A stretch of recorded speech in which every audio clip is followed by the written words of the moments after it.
Hello my dears, ഞാൻ ഇന്നൊരു ചാള മുളക് കറി റെസിപ്പി ആയിട്ടാണ് വന്നിരിക്കുന്നത്. എൻ്റേതായിട്ടുള്ള രീതിയിലാണ് ഞാനിവിടെ ഉണ്ടാക്കുന്നത്. ഇങ്ങനെ തന്നെയാണോ, ഇത് ശരിയാണോ എന്നൊന്നും എനിക്കറിയില്ല. എങ്കിലും ഞാനിവിടെ ഒന്ന് ഷെയർ ചെയ്തിട്ടുണ്ട്.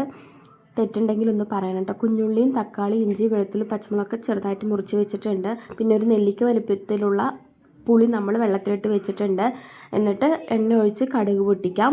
അതിലേക്ക് ഉലുവയും കൂടെ ഇട്ടിട്ട് നന്നായിട്ട് അങ്ങ് മൂപ്പിച്ചതിന് ശേഷം നമ്മൾ ഈ മുറിച്ച് വെച്ചതിനെല്ലാത്തിനും അതിലേക്ക് ഇട്ടിട്ട് നന്നായിട്ട് അങ്ങ് വഴറ്റാം. കുറച്ച് വഴറ്റിയതിന് ശേഷം കുറച്ച് ഉപ്പിട്ടിട്ട് വഴറ്റുന്നുണ്ട് കേട്ടോ.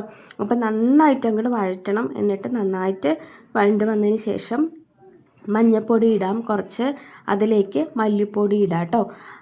എന്നിട്ട് നന്നായിട്ട് അങ്ങോട്ട് വഴറ്റിയതിന് ശേഷം നമ്മൾ പാകത്തിന് എരിവിനനുസരിച്ചിട്ട് മുളക് പൊടി ഇടുന്നുണ്ട്. നമ്മൾ ഒരു പച്ചമുളക് എടുത്തിട്ടുള്ളൂ, അവരവർക്ക് ആവശ്യമായിട്ടുള്ള എരിവാണ് കേട്ടോ. ഞാൻ ഒരു സ്പൂണാണ് ഇട്ടിരിക്കുന്നത്. അങ്ങനെ നമ്മൾ പുളിയും കൂടെ പിഴിഞ്ഞൊഴിക്കാം. ഇവിടെ മോള് റെഡി ആയിട്ട് പ്ലേറ്റും കൊണ്ട് ഹാജരായിട്ട് നിൽക്കുന്നുണ്ട്. അവൾക്ക് ചിക്കനും മീനൊക്കെ വെക്കുന്ന സമയത്ത് ഭയങ്കരമായിട്ട് ഇഷ്ടമുള്ളത് കൊണ്ട് തന്നെ അവളിങ്ങനെ വന്ന് നിൽക്കും, ആയോ ആയോ എന്ന് പറഞ്ഞിട്ട്.